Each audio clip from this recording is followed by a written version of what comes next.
السلام الله عليكم ورحمة الله وبركاته. دعوة يالله كسر دوادا برامج كني ماندق يوم عصب وإذا سعتين جرتي أنا مونا أحمد عبدي مونا ماندقة هالك برامج كوين كجاي مرة يا ومجرد الله أنا يحرنتها قبل كسر هالك كسر عتنا وتيفي قدلك هذا هو برامج كتضبط فيه مرتيجة إذن كأركضنا وعبد قني موسى عبدي قليل وقدوميها ناديجا أخرسك يقرالك إسماعيل مري وأنا قري وبدر وكمل يهاي بوجا هيان كنرش عبد القني كسر دو برامجك واد ما هسنت هاي منا أديجيو تي في جاجا دلك تي في وهاي عبد القني مروحة وربحين نقصي سا ناديجا أخرسك يقرالك إسماعيل مري يوم مرحلة كردونا وصوم مري أنتوا أساسا هاي واد ما هسنت هاي منا وهرين ناديجا أخرسك يقرالك إسماعيل مري حال أساسي سنة كي لبكون يسقال dhalinyaradi dugsiyada sare xilliga dhiganisay oo maanta inta badan ama dalka dibadiisa jira ba xilliga asaasay markay arkeen baahida loo qabo naadi akhris iyo qoraal ka shaqeeya oo gobolka laga hawlgeliyo ama gobolka laga abuuro runtii dhalinyaradaasi fikirkii ay maalinta abuureen ilaa iyo maanta wuu nool yahay wuuna shaqeynaya marxaladaas 10 sano naadiga akhriska iyo qoraalka Ismaaciil Mare wuxuu soo maray marxalada kala duwan buu soo maray ama heerar kala duwan buu soo maray xilliyo dad kala duwan ay hawlwadana ka ahaayeen ama gudoomiyaal ka ahaayeen buu soo maray adigu ilaa iyo 5 gudoomiye ayaa kulay anigu hadda gudoomiyihii ku magacaaban oo waqtiga uu gabagabay yahayba ba gudoomiyihii shanaad ko ah intaasna kulay naadigu wuxuu sameeyay 10 sano uu jirayba barnaamijyo qabanayay ay ka mid tahay bandhig buugyada gobolka laga qabto intiisa badan oo naadigu uu dusha u ritay inuu qabto wuxuu kala qabanay barnaamijyo wacyigelin bulshada barnaamijyo dadka lagu wacyigelinayo waxbarashadii iyo akhriskii iyo qoraalkii iyo wixii la mid ah alxamdulillah ka Ismaaciil Mare ahaan maanta meel fiican baanu taaganahay anagoo garabsanayna bulshadayadii iyo dadkii gobolka iyo dadka kale Soomaaliyeed ama dalka ha joogan ama dibadiisa ha joogan intii waxna tartay muddadaas kulay waxaan qabaa adigu wax qabadyo aad u fara badan buu qabtay ilaa iyo hadda muddadaas sanadka ah ee anigu aan gudoomiyaha ahaa bandhigyada qabanay buugta aad u tiro badan yihiin barnaamijyadan ku saabsan wacyiga bulshada oo in kor loo qaado iyadoo loo samarayo ama iyadoo loo marayo dhanka akhriska iyo qoraalka inta badan dhanka siyaasadda iyo qabiilka iyo waxyaabahaas inta badan bulshada dib u dhaca badan ku keenay dadka madax banaan baanu nahay kaliya waxaanu aanu focus ka saarnaa ama kaliya waxaanu wajahnaa arrimaha ku saabsan akhris iyo qoraal oo kaliya intaanu ka shaqeyno waa intaas meel kasto geeyga Soomaaliyeed kamid ah ama qof kasto Soomaali ah oo buug qoray ama barnaamij macna bulshada wada gobolka waan ku soo dhaweynaa barnaamijkiisana waan u fududeynaa isaga iyo bulshada inaan soo keenno oo kulmino oo wixii cilmi ah iyo wixii aqoon iyo wixii fikrada kala qaatana waan u soo dhaweynaa wad mahadsantahay أتاي عبد القني وربحين ودنا قصي ناديجا يو حيابها أنت بدن وحوق صار إنه قبته ساكت أواجه صي إن يدتكي وحخرستان وحبرتان أكل يتجلسان مجال الإنسان أكسون هاي مرها واحد مكتبة لو آخر استودتك سوي مادان من هذا الرجع حرجة ولي أنا بلعب مو يعني كان هذه هان أنت ما يسكت دين إن بالوقت جلسان أما ضدك قبل ككره وشهر إن ضدك الوسط ما دا بعدين نادي ورق دقائق آخر سكي قرارك منا سيدا دكتور هذا جوا ama sida dadka gobolkeena dhan ay ugu yihiin ma jirto maktabad guud oo dadku ay wax ku akhristaan kulay kanaadi ahaan waxaadna weydiisinaanu bal isku dayneen gobolkan laga hirgeliyo maktabad naadiga Ismaaciil Mare muddadaas uu jirayba waxa uu halgamay gobolku inuu maktabad helo xilliyo kala duwan iyo kulamo kala duwan iyo siyaabo kala duwan ba waan u raadinay gobolku inuu maktabad helo waxaa jirtay in xilliyada qaarkood dad mas'uuliyiin gobolka ay ballan qaadeen inay dhulkii maktabada bixinayaan ama dad kale gobolka joogaba kulli wali ma aanay suurtoobin in ilaa iyo hadda gobolkii uu maktabad yeesho maktabadaas waxaan ugu faa'iideynaa bulshada buugta taalada bulshada akhrista xilliyada qaarkood baan bulshada u furnaa ama maalmaha isbuuca qaarkood bulshada u furan yahay si bulshadu wax ugu akhrisato marka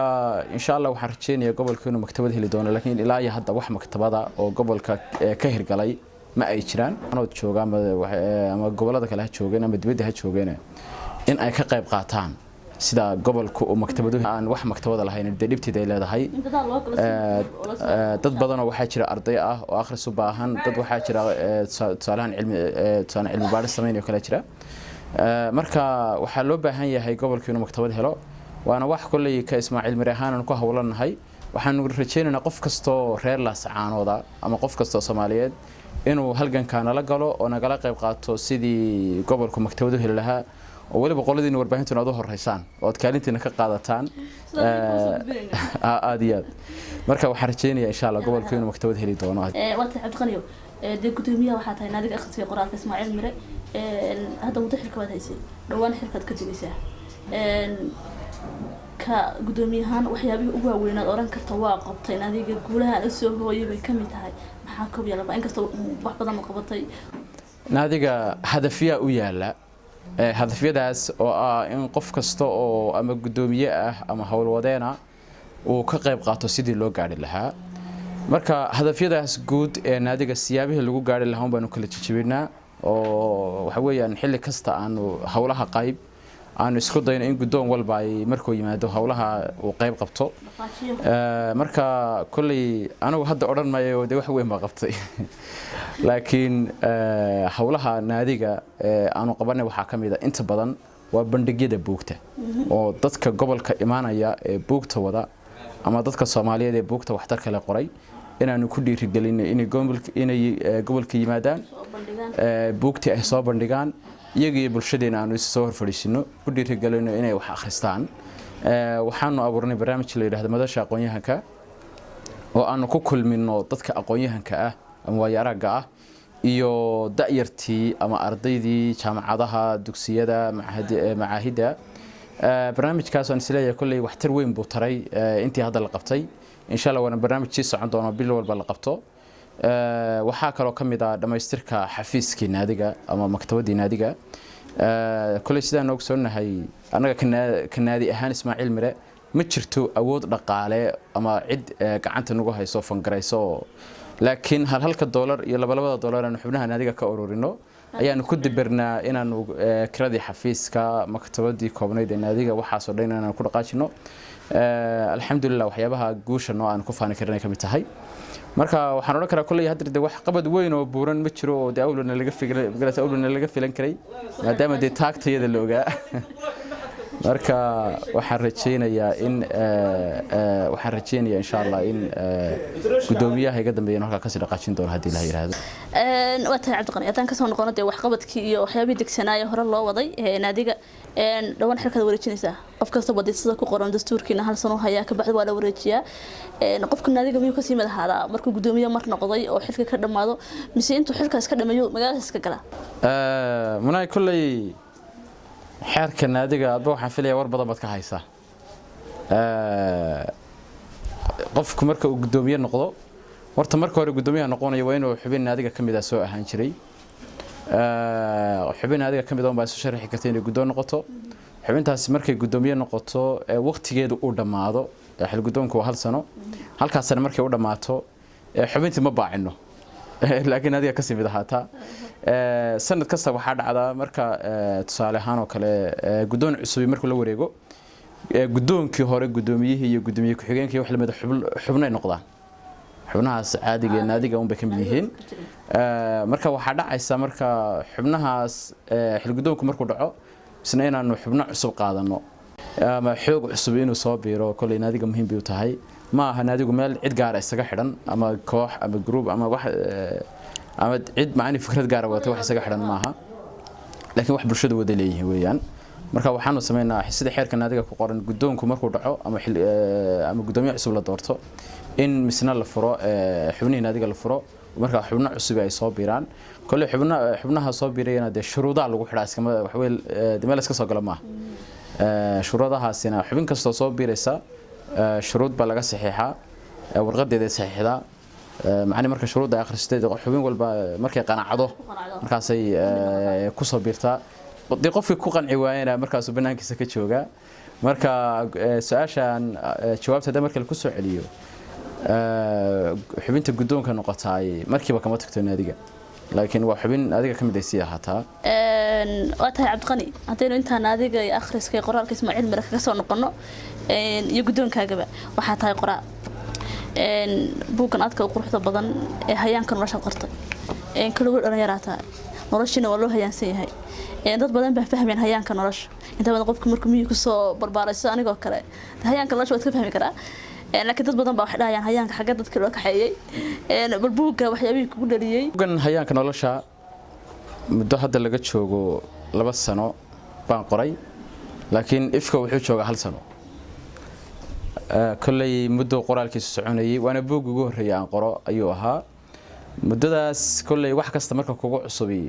waxa weeyaan waxay leeyihiin caqabadahooda ay leeyihiin ka cabdiqani ahaan waligay waan jeclaa inaan wax qoro ama waxaan xogta aan hayo in bulshada soo gudbiyo ama wixii aan barto oo dadka qaarkood ka daahsoon in la soo gudbiyo waan jeclaa haddana waxay ii suurtooday sanadka hadda 2 sano ka hor bay ii suurtooday inaan bilaabo inaan buug qoro fikradda markaas ay ugu dhalatay waliba fikraddu ani si gaar ah iguma dhalanay dad kalena way ugu taliyeen way jireen maanta aad ugu mahadnaqayo dad asxaabteedo in badan ugu talinayay inaan buug soo saaro meesha de xogta laga keenayo buug laga xogti buug lagu qor lahaa meesha laga keenayo waxa kale oo kamid ah buug markuu dhamaado cidi ku tafaftir lahayd maadaama dad badan oo qorayaan xilligaas aqoon caqabadaha kale ay haysta waxa kamid ahaa dhaqaalihii buug lagu daabici lahaa iyo cidi daabici lahayd iyo wixii lamida alxamdulillah adigu muddo waxaan kulay la raftaba muddo sanad kadib buugii soo baxay bishii 7 ee sanadkii 2018 ayuu soo baxay madbacadii uu ka soo dhamaaday waxaan aad ugu mahadnaqayaa madbacadda Hill Press oo fadhigeedu Qaahire yahay oo gacan weyn iga siisay inuu buugani soo baxo runtii wax weeye taakuladan ka filayay iyo mid ka weynba inta ila garab taagneed inuu buugani soo baxo waxaan kale u mahadnaqayaa dadkii buugga markaan dhameeyay soo akhriyay ee igula taliyay inaan daabaco xilli baa jirtay buugga intaan qoray misna aan ka hakaday inaan daabaco oo muddo aan hayay marka dad baa dib ii dhiirigeliyay oo markay akhriyeen igula taliyay buugga inaan soo saaro daabaco dadkaasna aad baan ugu mahadnaqayaa waxaan kale u mahadnaqayaa dadkii markuu buuggu soo baxay akhriyay akhristayaasha ahaa in badan oo kamidii ay la soo wadaagayeen faalooyin wanaagsan ama igu dhiirigelin kara inaan hore u soo socdo qoraalo kale sameeyo oo kuwa uu istaahilay kuwa san buug istaahilinba oo de aad aan filayo in kulay ay de aad u yihiin dheeraad ba la ii soo gudbinayay marka qof kasto buugga soo akhriya ama faaliga soo gudbiyay waxaan ka codsanayay bal buuggaas wixii wanaag uu ku arkayo wixii dhaliil ah inuu ii soo gudbiyo marka kulay talooyin badan waan hayaa oo buugga u baahan in wax laga bedelo faalooyin aad u qurux badan oo aad u wanaagsan oo igu dhiirigelinaya inaan hore u sii socdo qoraalkii ku sii socdana way jiraan waa tahay cabdiqani buuggan aadka u quruxda badan oo aad ku guuleysatay inaad qorto waliba adigoo intan ka daayar ma ku qorshaysan tahay maadaama buuggan dad badan aad ay uga heleen wax reality-na uu ka hadlayo inaad soo saarto buug kale buuggan hayaanka nolosha horta waa buuggii ugu horeeyay